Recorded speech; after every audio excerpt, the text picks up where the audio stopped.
I can't be shallow. That sounds like it's a good thing, but I think sometimes it becomes a little bit of a problem. Recently, I've been hanging out with a lot of people who I didn't used to hang out with very much. I've been expanding my social circle, I would like to say. And in the past, the people that I hung out with, we had a lot of mutual friends.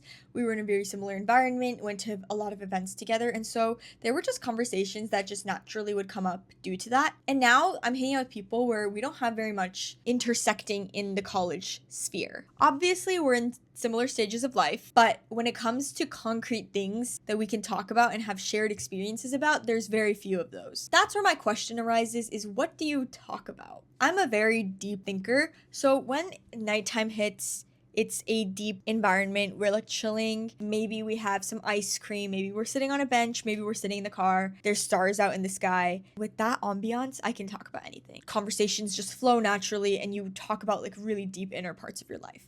However, what about when it's like bright and early in the morning in the day and you have nothing in common? There's obviously something that comes up and it's fine, but I want to have more fun in these conversations and not have to think so much about what to say next. When you first meet somebody, that's really easy to talk to them because you just talk about like very shallow things. That's fine. And then there's the people who you talk to really deep things about, and that's also fine. And people who have shared experiences, that's also fine. With my home friends, there's the nostalgia of high school experiences. That's one thing. And there's obviously shared people that you know of. And the third thing is that there's so much to update each other on in like the time that you didn't see each other that honestly I never feel like I have enough time with my home friends. So that's like a different experience. So it's this one middle ground of people that I've honestly been meeting a lot of lately. You've met before, but you're not super close and you don't really have very much in common. That's where I struggle to come up with conversation topics with. And they're all really, really good people too, which is why I want to get close to them so bad. But I don't know.